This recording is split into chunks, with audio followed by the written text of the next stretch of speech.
right, thank you so much. Tuchagina Maso Nembozi ya Best Emily. Yes, she's a musician.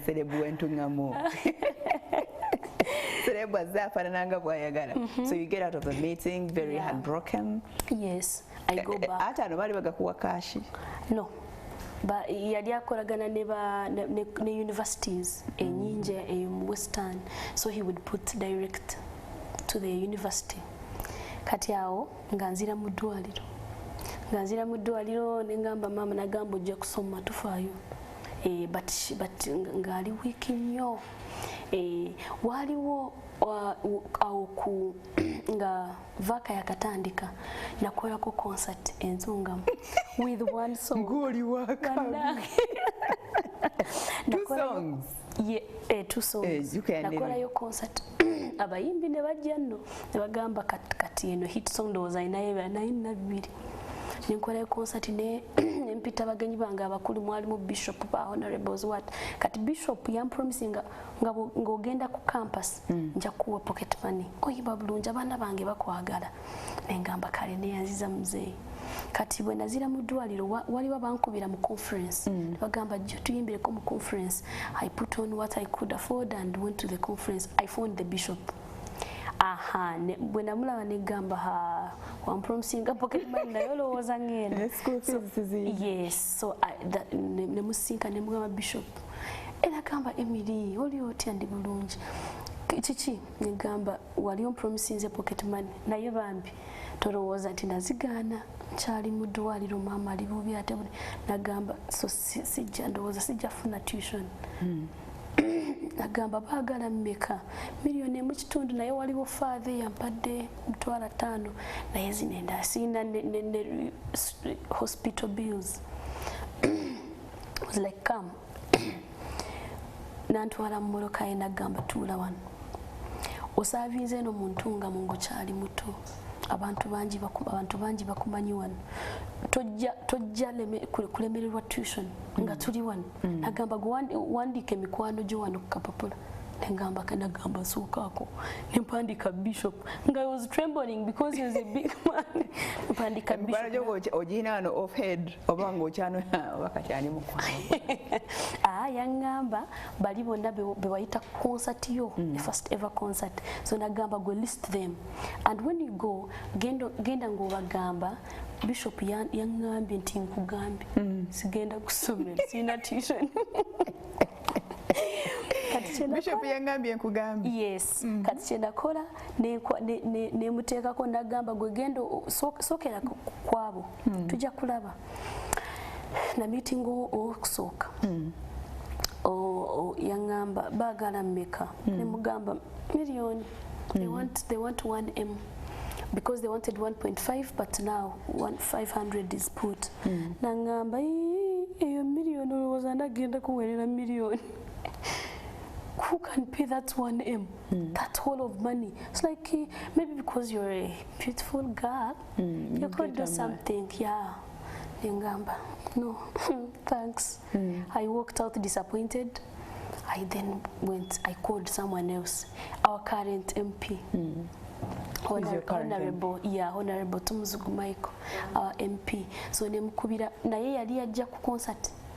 Yenga si yali MP then? No, he was about to contest. Nemugamba njagala kulaba nagamba kanzijeyo eyo wakoleta mpamanyi. Oyo mukyala yali chief. So nga wali okyabera oli omukyala yakusuza? Nga nkyaliyo nga wenava mu ddwaliro n'ensula waawo nga ngenda mu conference. So when the bishop told me, I called them nga nkyali waawo. Ebiro nga bibiri nga ndyoke ngende mu ddwaliro.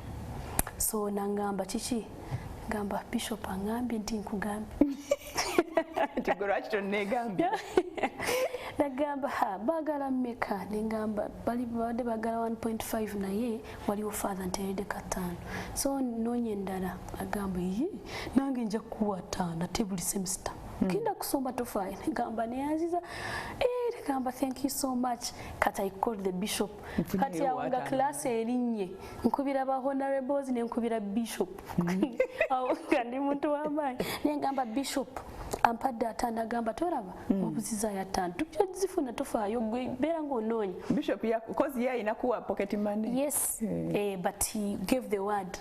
So awo nga nzira mu ddwaliro ne ngamba with my 1M I can go to campus. The other 500 nja zinoonya mpola mpola bampita ku mikolo nja kuyimba nzikole ne nzira mu ddwaliro. Waliwo omusajja nakwenda ngamba since students are at campus, you can't keep there. You can't ask a dead year because they will cancel you. At least go. Then mama wabere obere ne mama omudwaliro naye nga ku campus bamanyi nti ojja kujja next year intake. So nengamba kale because when you disappear they will know you are not there. Or you register and then ozileyo omudwaliro nengamba kale. So I again borrowed some command and got a bus to Mbara. When I reached Mbara, I remember I had reached near the campus there. I got a phone call. From the bishop? No.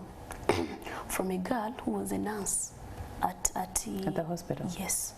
So when she called, I was like, yes, Maureen. Because I was hurrying, I wanted to get off the campus. I was like, Emily, oh God. Yeah, I want you to come down. Hey, you hurry, what is it? Mama wa food day. I cut her off. It was a bad dream. My mom can't die now. So yes. I walked, and when she called again, I realized it was serious. I picked her trembling. Nengamba, yes. Emily, I'm telling you, Nkugamba, mami wa food day, nonya coffin. I was broken. So I walked to the university, untambula mpola mpola nentura. Nyoko university weyongerayo? Awe, natuula mu university nga mpunzi. Nengamba oba kati naze kola ki bangambye ki? Kati waliwo lecturer ngaze ku pinninga bintu ku notes board empapula. Nagamba kwata bano gwe. I looked at him laughing. I kept looking at him like this. I was like, are you okay? He said, no. That's when I cried. I said, my mom. I was like, sorry. Then I cried my heart out. I went on a seat and cried. What to do next? Yes, because naisina sente, the bills. Naisina the transport na inje oze. Naisina simanyi ne coffin je, but simanyi na how much I didn't know. Ye waji otwala body. Exactly. So I was hurt. I was broken. Nengamba kale.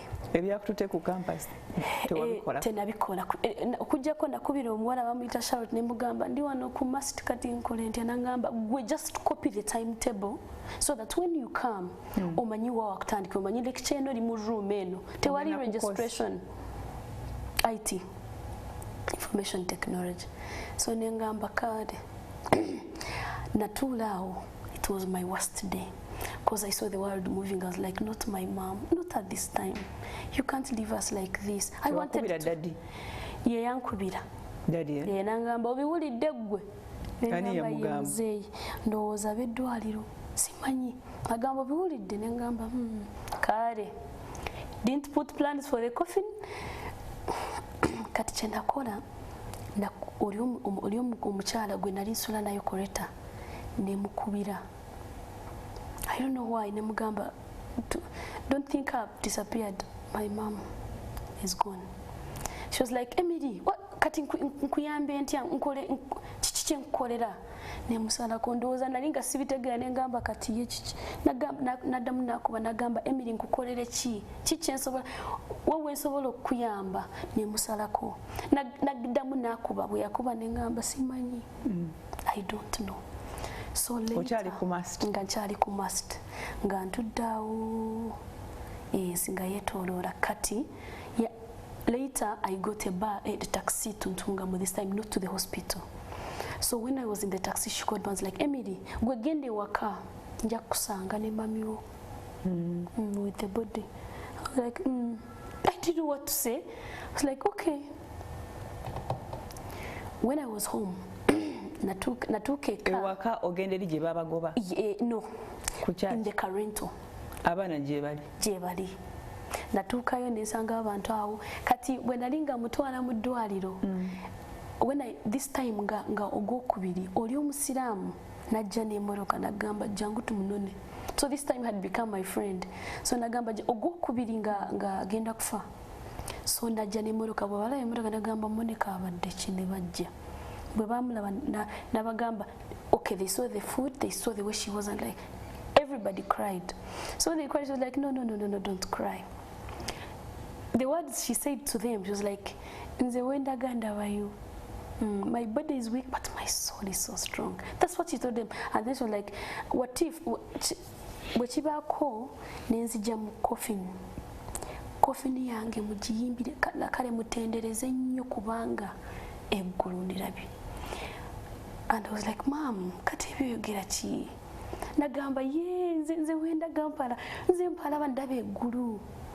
I've lived my years, I've lived my life, and I've not wronged anyone.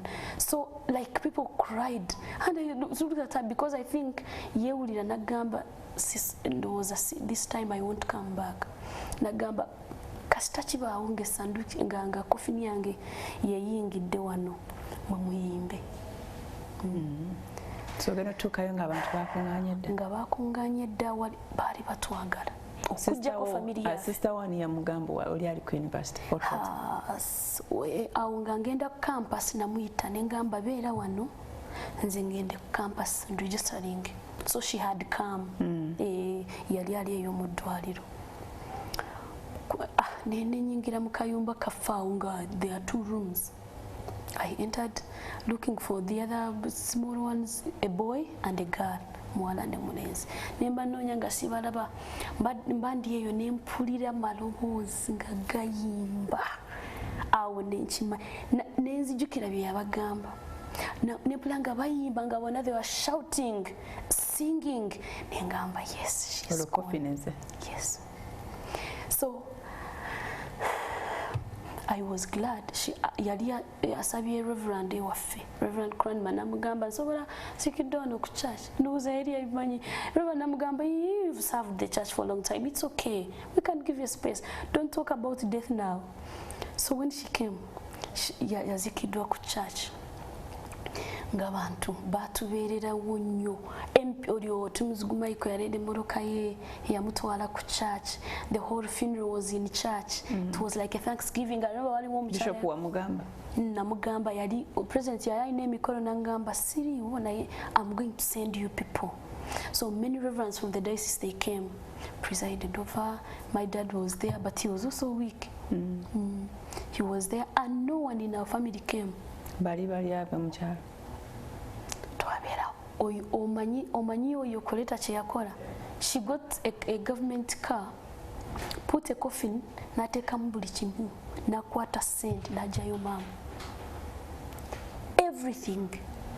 I just saw her there, and yambeerako oyo omukazi simanyi nakumanyi. Yambeererako yali today but on my side, and she kept telling me, be strong, don't worry, everything will be okay. Like she was like a guardian angel. So yabeera nange netumala abantu neba noonya ssente netusasula mitwalo 5 ejali sigaddeyo ne bampa ssente nga before I went to campus nali mpezezza fees tuition.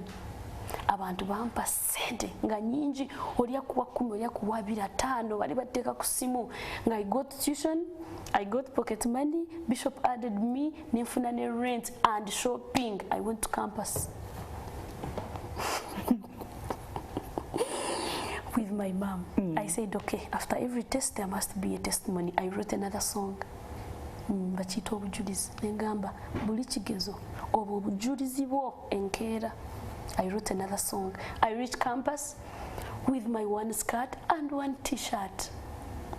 Yeah, but I was strong. I said, yeah, Kastai, I have where to sleep. And I'm at campus. This is a dream come true. Yeah. So when I reached campus, and your little ones, siblings, we took them. My sister told me, "Omanche tugenda kola go jagenda ne sister waffe Naomi ku campus." Nange kantwala ono omulenzi tujja ku university. So twagenda nabo nentuuka mu karuumu kange nga nina Naomi wange tuli babiri. Awo manyi nti eno semester tuition rent yo ngifunye, next nja pambana nga tebasoma So when I wrote that song, Obujulizi, I did a video from the parties I would be making, the gigs. The song started playing on our local TVs, and the people started calling me. I put my number. So one person called me from the newspaper. Was like, can we do an interview with you? They really thought I'm that very decent lady. Mu video. Kati mu video wakola otya? Okwambala exactly kyembadde njagala okugamba. Engoyi zonna tewalina olwali olwange. Zonna, there is my friend who gave them to me. Ne baana abalaba olaba video sizaabwe. Topayo. Neyanziza Faridah. So nga byonna, I just got them from a girl, put them on. I was alone in the song of Obujulizi. So I sang and people called me, want an interview. Lugenda lutyo oluyimba. Ninyendo manyengo wechechezo Obujulizi obwanyesya hallelujah, like that. So after every test there is a testimony. I started writing about everything that inspired me. And surprisingly, I would be sharing stories with many. Ngabantu bagenda bagamba mpozi wayimbye kunzi. Nzobanye ebizibu benakalaba, like that. So owamuna mawulire nankubira bali bamuyita bejula nankuba nagamba nze I'm an editor. Can you come? Can we do an interview with you? I said, where? Come to the office. I went. When I reached, she gave me a girl called Barbara and started interviewing me. I felt good. Like, actually, on the dreams, namugamba nagamba uzaliwo bakwitane abazadde bo, like that. So I thought, what's your dream? I said, bino byokola njagala one day nze mbikola. Like what you're doing. My dream was to sit here. You're kidding. Her niece. I told her what this is time. Her niece? Mazima. Yes. I told her, now you're asking me in the newspaper to write, but I wish one day nja telling her my story ngandi live ku TV. My dream was like maybe the TV's from there. My dream wasn't in TV. It was way big for me. So I told her one of my dreams. I really njagala telling her my story ngandi live ku TV. I want to tell my story. I want to talk to someone also who is like Nzangamba Kale. So the interview was done. Later they told me, Nyabo, genda mu studio, we could be fun. They asked me for a photo. I took a selfie, like it was awkward. And said, they're like, no, put on very well. Genda mu studio to we be fun. So they sent me your feet pics, Juliana's. They told me, see like these ones? I was like, okay, now I'm going. No. I went back to that girl called Prose, gave me some dress. I posed in the studio, so I got like 3. They said, yeah, these ones will work. I was there at home. They called me bagamba munange. Tokulabye mawulire. Kati oli serebu ddala. Reverend wafina yankubye nagamba nkulabye wano nno oli kawala kalungi nagamba kitiibwa kya Mukama. Ewaka bwe bali bandabanga ku TV ne bagamba oyo muwala waffe oyo. Abatukyawa ewaka, my grannies and bakulaba ku TV nga balaba luyimba. Yes. Okay. So some people would give me feedback. Omanyi twakulabye ku TV. Omanyi anko wabadde wano nagamba oyo muwala waffe. Oyo muwala waffe. Nengamba it's okay, but my dream I really thought I didn't nalinga setunuulira nga nemereddwa. In every time I saw myself soaring, like higher. So the situation generally mbeeramu, it didn't pull me down. I would look at myself here, and even more. Yeah. So wow. Campus, Havana, campus. In the first day I reached, there was a lecturer who had not come called Maureen. When she reached, the class was like, before we start, looked at the nose. What happened kuyiseko banga ki ngabano batandise? 3 weeks. 2 weeks. Ngabana batandise dda. Kati oyo lecturer ndowooza naye yajja late ne batuwa course unit eyo. Yatulira mmanya nagamba ino bushoborozi Emily. Pray for us as we start. So I had a good start at campus. Nengamba hallelujah, ndagamba yichi chate. Limu class. Nengamba hallelujah. Abandi baseka abagamba amina kale. Nengamba mukama tukwebaza. Like I really felt so. It's on a good note. This time campus was good for me. I wasn't hated by students. They liked me because when I looked and said Amina, I was like Amina. So they saw me. Later they're like, but this hair, the way you do your hair, we saw someone like you on TV. Aren't you the one with that song? So they loved me. They saw another celebrity this time, and I was in the news this time. Like everything was okay with my sister, and then later that woman kept with us. Na ngamba only one ngamba ndi campus ate Naomi muyina wana nagamba twaledi muje oli omuchale yajayo mama correct. Yes, called us again to her home. Netufuna wakusula like every time in the holiday nga nawo mabereyo nze mbera ku campus. So muchalo yatuwa home, a shelter to live in. So you're taking her on, yeah. Naomi? Yes. Ne boy ne mwamujayo na jana no, ewa sister wange yali Fort Poto. Nga the boy is in Fort Poto also. Na yeye afunirayo eye miracles waliwo yalwara. Then omusajja namula nagamba yina endowooza byalina birowoozo nakagamba kana akawala kankutwalira omuntu asobola kuyamba. And sister? Yes, omukulu. Waliwo muzeeyi yali headmistress wa Ntale school, headmaster. So he retired. So he was a very generous man. My sister nga agendayo omusajja namugamba kati gwe namulaba ne brother wange natandika naweerera brother wange. So fenanga tube nga we are there. Muri ku maso y'abantu. Yes. Daddy olamala okuzika ye naddayo. Naddayo w'omukyala baali ba ene camp Masaka bavaayo ne basenguka ne bagendeyo mu kyalo. So baali babeera Masaka Kampala. Masaka. Ne bagenda Mbarara. So they stayed in Mbarara. Kati our campus I released more songs. I get gigs, I do a video. I get another kapata, I do video. Even my landlady. Olobei yalinye eri kumeka. Asatu. Olinyisiza. Emitwala asatu. Engoye nga ennyambala yakyuka. Yakyuka naye nayinanga olugoyi nga bweruti. Naye kale lumu. So nagulayo olwo because byenayinjagala byali bingi. So I bought one dress.